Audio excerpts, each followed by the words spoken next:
Bueno, vamos a empezar a explicar el texto de Álvarez, Fernández y Francisca Pereira. Como les decía en el video que no se escuchaba, el texto trata sobre el mercado de trabajo en Argentina, justamente luego de la convertibilidad, o sea, post-convertibilidad, en el periodo 2002-2010. Es un texto viejo, viejo en el sentido del periodo que comprende, pero creemos que es un texto que nos permite ver de alguna manera cómo, cómo evolucionó el mercado de trabajo en Argentina, porque fue en el momento en donde más desafíos generó. Esta presentación yo se las organicé en base a la respuesta de 9 preguntas fundamentales del texto, que también les va a ayudar para poder leerlo y comprender qué es lo más importante. La primera pregunta está referida a saber cómo se dio ese paso de la salida de la convertibilidad y sus crisis que ha tenido al inicio de la recuperación económica, ¿no? Bueno, en principio tendríamos que saber de qué trata el plan de convertibilidad. El plan de convertibilidad se trató de un esquema en donde, por un lado, se hizo una paridad vinculada al peso, pero también fue acompañada de otras medidas. Esas medidas que se implementaron en ese momento están relacionadas con la privatización de empresas estatales, era algunas empresas que estaban en la órbita del Estado, con el objetivo de poder igualar los derechos de la comunidad o de la sociedad, bueno, pasaron a manos privadas porque se les reclamaba una falta de eficiencia en su funcionamiento. También se trabajó la desregularización y la liberación comercial y financiera, o sea, los bancos y las entidades financieras podrían llevar adelante diferentes planes y programas en base a la necesidad de los mercados, y también una liberación comercial con respecto al comercio internacional. También se dio una flexibilización laboral, en donde se flexibilizaron los mecanismos vinculados al mercado de trabajo. Entonces hubo una cuestión que está vinculada a en los tiempos posteriores, una sustantiva transformación de la estructura productiva del mercado de trabajo, y eso generó un impacto significativo en la generación y en la distribución de los ingresos de la población. Aquí les queda como glosario la idea de a qué se refiere la convertibilidad, ¿no? Explicando entonces que es un sistema monetario que fija el valor de una moneda con el de otra, que es considerada más estable, en nuestro caso el dólar fue, ¿no? Un peso, un dólar, u otro patrón podría ser, como por ejemplo el oro, u cualquier otro patrón que imaginemos, en nuestro caso fue un peso, un dólar. La ventaja de un sistema monetario de tipo convertible es, por supuesto, generar previsibilidad en el valor de una moneda y evitar los saltos inesperados que tienen las cotizaciones de las monedas, ¿no? Pero hay una desventaja muy importante que tiene que ver con que se establece una rigidez monetaria, porque vos estás manejando tu economía con un patrón que no es efectivamente tu moneda. Y esto puede llegar a causar valores irreales, ¿no? Sobrevaloración o subvalorización de la moneda, y está impidiendo en este caso la elasticidad-precio de la moneda, no va a poder corregir estas situaciones. Entonces, por supuesto que tiene ventajas, pero hay desventajas importantes. La ventaja siempre es la previsibilidad. Bueno, ¿qué pasó? La convertibilidad colapsa en nuestro país, entonces había una crisis muy grande, hubo una fuerte devaluación del peso, y fue abandonada el tema de la convertibilidad en el 2002. Entonces la nueva configuración de precios relativos comenzó entonces a estimular las exportaciones y a sustituir las importaciones. Por lo tanto, la economía vuelve a crecer, y a mediados de 2005 el producto alcanzó un nivel máximo al que había llegado desde 1998. ¿Cómo fue entonces sostenida la recuperación económica? ¿Cómo pasamos de ese colapso de la convertibilidad a iniciar una recuperación? Bueno, fue sostenida por la expansión de exportaciones y por reducir las importaciones, y por supuesto un aumento del consumo interno, lo que gana protagonismo porque había un capital productivo ocioso, entonces se podía producir más y generar un intercambio en el mercado interno, y por supuesto una evolución favorable de los precios internacionales. Todo eso nos ayudó a mejorar nuestra situación. La pregunta número 2 del texto tendríamos que poder explicar cómo se evidenció que ese crecimiento económico haya estado liderado por sectores productores de bienes y servicios, y qué pasó con la creación de empleo. Entonces, bueno, sabemos que al salir de la convertibilidad tuvimos una posibilidad de crecimiento económico, y sabemos que ese crecimiento estuvo liderado por los sectores productores de bienes y servicios, quiere decir realmente por la producción. Bueno, ¿qué pasó en este crecimiento económico con el empleo? Porque a veces no están tan relacionados, o sí. Entonces, lo primero es que los precios de los productos importados, por supuesto, pasaron a ser más altos, y los precios de exportaciones se abarataron. Eso provocó una fuerte estimulación en las mismas y generó así una gran competitividad al reducir su precio en dólares. En este sentido también se logró un crecimiento de consumo a nivel interno.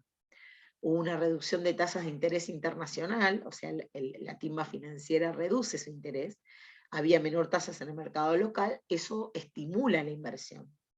También los precios internacionales de los productos primarios que se exportan fue evolucionada, y la demanda se fue incrementando gracias al boom de las economías asiáticas.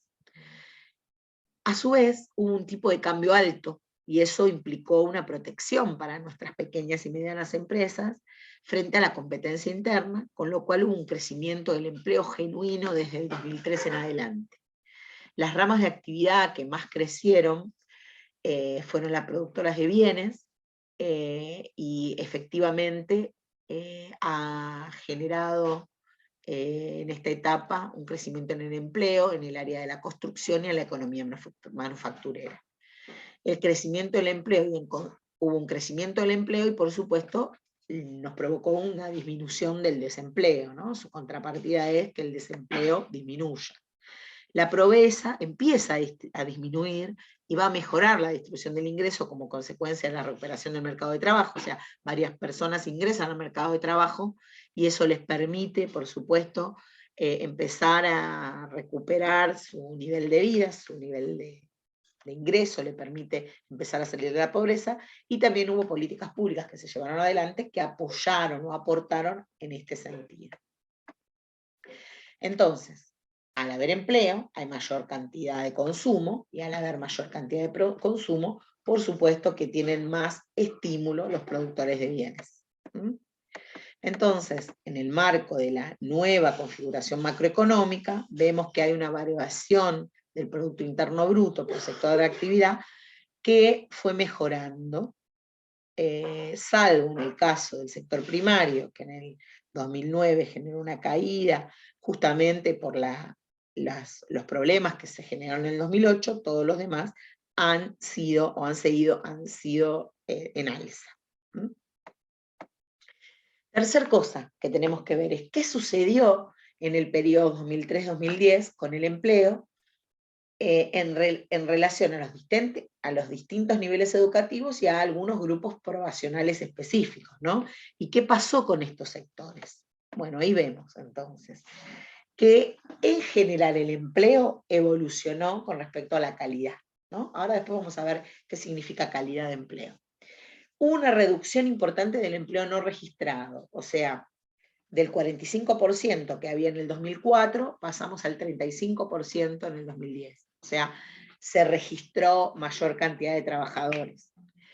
En este contexto de menor desempleo y mejoras generales en las condiciones de vida de la población, por supuesto que se generaron mejores posibilidades para los ciudadanos, para la población.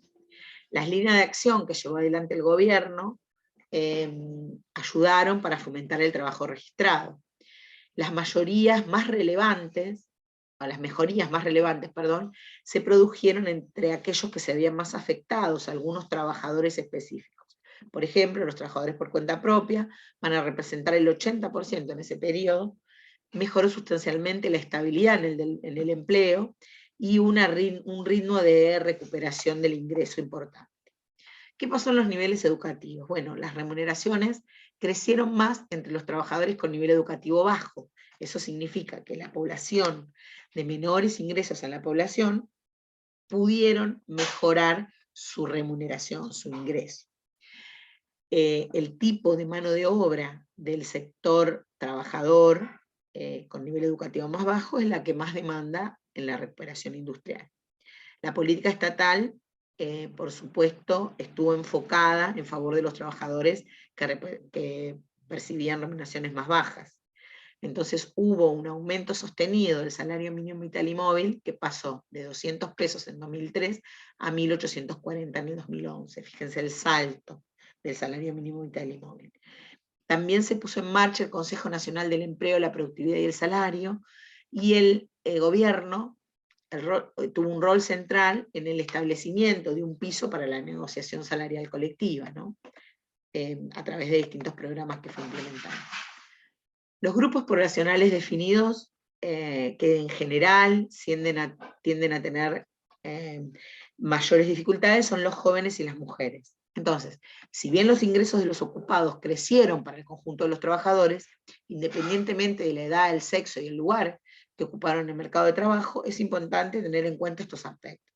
Las mujeres siempre tienden a ganar menos que sus pares varones, cerca de un 80% del salario promedio real de los varones, y tienden a acceder en menor medida a puestos calificados. Esos puestos calificados siempre han sido históricamente conquistados más por los varones.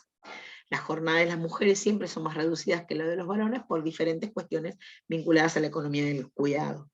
Y tienden a tener oportunidades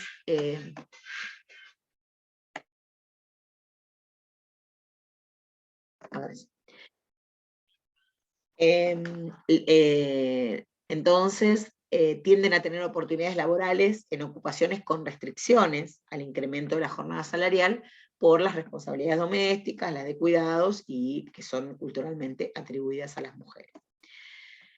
¿Por qué se presentó un escenario menos favorable después del año 2007? El gobierno tomó medidas, ¿cuáles? ¿Qué pasó con el mercado de trabajo? Esto también es una pregunta que nos responde el texto. ¿Y qué pasó aquí? Bueno, podemos decir que se produjo un proceso inflacionario porque había más circulante, o sea, al haber más dinero, se demandan más bienes y eso hace aumentar el precio de los bienes. Hay mucha demanda y se produce una suba en los precios. Esa es la explicación neoclásica, ¿no? Otras doctrinas van a decir que ese proceso inflacionario se dio porque hubo más emisión de dinero y no tenía respaldo. Bueno, tenemos que saber que ese tema del respaldo no existe más en Argentina, no tenemos más el patrón oro, dólar y peso. Además del aumento de la demanda, hay un aumento de las expectativas positivas de los empresarios, y a nivel internacional hubo problemas económicos en otros países, mientras que acá se produce una flexibilidad en las importaciones, por lo que hubo un aumento de la importación. Además, aquellos que nos compraban ya no lo hacían porque estábamos en la crisis, ¿no? En el tiempo del 2008. También reducen las inversiones y todo esto conduce a la crisis del 2007, que finalmente se expone aquí en el 2008.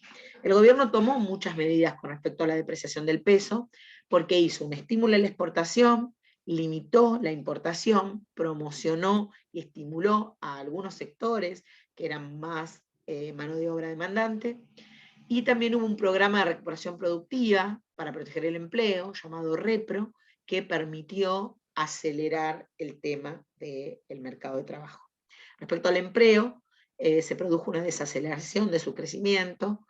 En un primer momento se mantiene estable, luego cae y más adelante se produce un leve crecimiento, y por supuesto los más afectados fueron los puestos que recién habían accedido al mercado laboral. Ahora también tenemos que tener en cuenta a qué entendemos por calidad del empleo. Bueno, siguiendo y acordando con el planteo de las autoras, el empleo de calidad es aquel que cuenta con cierta protección social legal, o sea, es un trabajo registrado, constituido por la estabilidad, por una jornada completa y una remuneración adecuada, por la tarea a realizar. Esta es una definición básica, ¿no? Teniendo en cuenta sus variables. También se podría tener en cuenta la seguridad, higiene en el ámbito laboral, la satisfacción con el trabajo realizado, etc. el indicador básico al momento de medir el empleo asalariado registrado va a ser el aporte jubilatorio. Bueno, ¿qué pasó con esto en el periodo 2003-2010? Bueno, por un lado, hubo una evolución del empleo registrado y no registrado, porque hubo más trabajo, decimos, como porcentaje de los salarios totales, ¿no? Siempre lo medimos en relación ahí, y ahí vamos viendo entonces cómo se fue dando una evolución de ese trabajo. Va disminuyendo el empleo no registrado. En el gráfico podemos observar que a partir de 2004, aquí, podemos observar una tendencia, si bien lenta y moderada, hacia la reducción del empleo no registrado. ¿Ven cómo va bajando? Que pasó a representar en el año 2004 un 45% de los asalariados registrados, aquí. Y pasó un 35% en el 2010. Significa una reversión, por primera vez en décadas, del deterioro laboral y económico, donde se mantiene una suba sostenida de relaciones del trabajo precarizado. Entre el 2004 y el 2010, el 80% de los nuevos puestos de trabajo creados fueron puestos asalariados registrados, mientras que los no registrados también tuvieron una suma del 11%. Entonces esto significó un crecimiento favorable en términos laborales y distributivo, lo cual impacta directamente sobre la calidad de vida de la población, así como también cambian los indicadores de seguridad, de desigualdad y pobreza. Fíjense cómo va cayendo el empleo no registrado. No es un pico totalmente en descendente, pero es sostenido. El fomentar y generar mejoras en la calidad del empleo siempre es una decisión política y requiere de inversión estatal, al igual que cabe destacar que el mercado de trabajo está conectado a la realidad macroeconómica, ¿no? A lo que pasa en lo macro. Históricamente, en Argentina, como vimos hace un rato, algunos sectores como la construcción han permanecido en la esfera de trabajo no registrado, y en este periodo se logró reducir estos índices a medidas muy significativas. Sin duda igual el desafío está pendiente y requiere un gran esfuerzo estatal y decisiones políticas integrales y sostenidas para que eso se traduzca en políticas públicas que mejoren finalmente el mercado de trabajo. Pero en esos años se dio una tendencia muy favorable. Pregunta número 6 del texto, ¿no? Factor que hace a la calidad del empleo, la estabilidad. ¿Qué pasó con la estabilidad en el 2003-2010? Bueno, en la EPH, en la encuesta permanente de hogares, nosotros indagamos si los asalariados, entre los asalariados, si el trabajo es de tiempo indeterminado o si se estipuló un momento o un proceso de finalización. A fines de 2003, en la EPH podíamos ver que un 17% de trabajadores manifestó que su empleo era temporal, es decir, que existía una fecha de finalización del contrato. A principios del 2010, el 9% de los asalariados brindó esta respuesta. Fíjense entonces, como del 2003 al 2010 se redujo mucho el tema de trabajo determinado. Algo similar ocurre cuando observamos la antigüedad de los ocupados. Los trabajadores con menos de un año de antigüedad son los más vulnerables a perder esa ocupación, ¿no? El 25% es el más vulnerable. En el 2010, esta proporción descendió al 20%. En consecuencia, entonces, se produjo una acumulación de antigüedad y esto es un aumento en la estabilidad laboral de los trabajadores. Entonces podemos ver aquí que el trabajadores en empleo temporal, 17% en el 2003, que bajó al 9% en el 2010. La antigüedad, 25% en 2003, al 20% en 2010. Fíjense que fue considerable el salto. Lo podemos también ver en este tipo de gráfico, cómo se fue reduciendo esta brecha. ¿Cuál es el factor central que hace a la calidad del empleo? Bueno, uno de ellos son los ingresos, ¿no? El salario real de los trabajadores. ¿Qué es el salario real? El salario real se va a medir por el poder de compra de esos ingresos, es decir, la capacidad que tiene ese ingreso de adquirir bienes y servicios con ese salario. De esta forma, el cálculo del salario real se hace ajustando los ingresos nominales en función del nivel general de precios, porque se aumentan los salarios, pero también aumentan los precios, lo que pasa es que se disminuye el salario real. Entonces siempre hay que medir el tema del ingreso, siempre relacionado con el nivel general de precios. Miremos qué pasó con el salario real de los trabajadores. En el 2003 se parte de un piso muy bajo, la crisis de 2001 y la devaluación implicaron una gran caída de más del 30% del salario, pero a partir de niveles muy deprimidos y en paralelo con la recuperación económica, el nivel de salarios comenzó a experimentar una tendencia creciente. Esta recuperación de los ingresos se dio en un contexto donde no hubo cambios en las horas promedios trabajadas, se han mantenido las 40 horas semanales. Entonces el incremento salarial tuvo que ver con una mejora real de la redistribución del trabajo. Los ingresos de los ocupados crecieron independientemente de sus características, edad, sexo, nivel educativo y del lugar que ocupan en el mercado de trabajo. Bien, ingreso de los registrados y no registrados. La brecha entre estas dos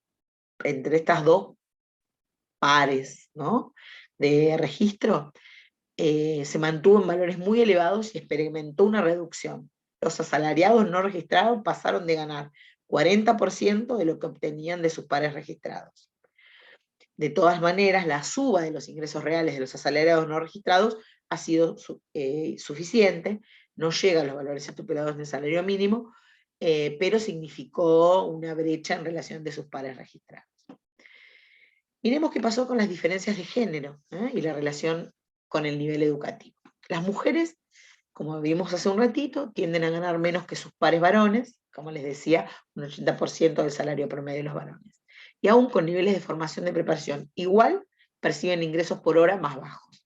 Otro factor que tiene que ver con el hecho de las jornadas de las mujeres son más reducidas y sugiere esto de la economía del cuidado. Las remuneraciones crecieron más entre los trabajadores con nivel educativo bajo, tendencia que se mantuvo en el periodo 2003-2010. Los factores para explicar este fenómeno, aumento de ingresos, fue que el tipo de mano de obra que demanda la recuperación industrial y de la construcción siempre va a ser para el sector más vulnerable, y también que la política estatal estuvo vinculada al mundo de las remuneraciones bajas. Pregunta número 7. ¿Cómo intervino el Estado en el periodo 2003-2010 en relación con la remuneración de los trabajadores? Bueno, el Estado generó muchas cosas. Una, entre el 2002 y 2003, generó un decreto de necesidad y urgencia, aumentando las sumas fijas. En el 2004, generó se generó el salario mínimo vital y móvil, que pasó de 200 a 1.840 en 2003. Reactivó el Consejo Nacional del Empleo, la Productividad y el Salario, que es un consejo que discute, como les decía hace un rato, por un grupo tripartito, Ministerio de Trabajo, empresas, sindicatos, en donde establecen ese salario mínimo vital y móvil que les contamos hace un ratito. Se fomentó la negociación colectiva de trabajo y se generaron pautas de aumento salarial cada año para guiar las negociaciones. Esto dio un gran impulso al mercado de trabajo. Punto número 8. ¿Cómo fue el impacto y la distribución del ingreso en el periodo 2003-2010? Hubo un impacto muy positivo en el ingreso, en la distribución de la renta y en la disminución de la pobreza, y también hubo una mejora producto del aumento del empleo, de la jubilación y de la asignación universal. Recuerden que aumentó el empleo, se generó la asignación universal por hijo, lo que generó más circulante, y también hubo más personas jubiladas. Eso permitió una mejor distribución del ingreso desde una perspectiva de derechos. Por último, ¿cómo impactó en la evolución de la tasa de pobreza e indigencia en el periodo 2003-2010? Bueno, la reducción de la indigencia y la pobreza está relacionada con las medidas que ha tomado el Estado. Aumentó los ingresos laborales, redujo la desocupación, incrementó los ingresos familiares, generó políticas sociales que aumentan los ingresos no laborales, y esto entonces genera un impacto directo sobre la tasa de pobreza, y asigna al Estado como una gran herramienta y un gran significador desde los derechos laborales. Entonces es importante tener en cuenta que poder pensar que el crecimiento económico no actuó en forma autónoma, sino que actuó con una significativa intervención del Estado, con políticas destinadas a mejorar la situación de los trabajadores. O sea, no se creció solamente porque ha crecido el Estado, sino que, porque ha crecido el mercado, perdón, sino porque el Estado generó mecanismos, todos los que recién vimos, para ayudar a reducir la problemática en el mercado de trabajo. Entonces podemos decir que la desocupación cayó por debajo del umbral de los 2 dígitos hacia fines de 2006, y antes estuvo 13 años por encima de los 2 dígitos. La proporción de los trabajadores no registrados comenzó a experimentar una lenta pero sostenida reducción. Se produjo una recuperación salarial, aunque moderada en relación al crecimiento económico y la recuperación del empleo, y también se produjo una reducción de las pobrezas. El crecimiento económico fue pronunciado y sostenido en este periodo. Hubo un marcado incremento del empleo, una recuperación, si bien más lenta, pero de la calidad del trabajo, y la redistribución fue más progresiva e igualitaria con respecto al ingreso, ¿no?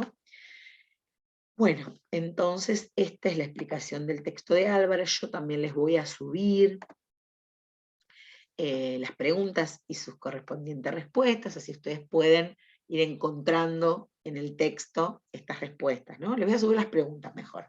Si ustedes pueden ir buscando en el texto dónde están las respuestas, y luego también les voy a subir las preguntas y las respuestas. ¿Les parece? Bueno, espero que en la próxima me puedan escuchar mejor. A ver si tengo aquí un poco de cámara. Tampoco me recupera la cámara. Gracias.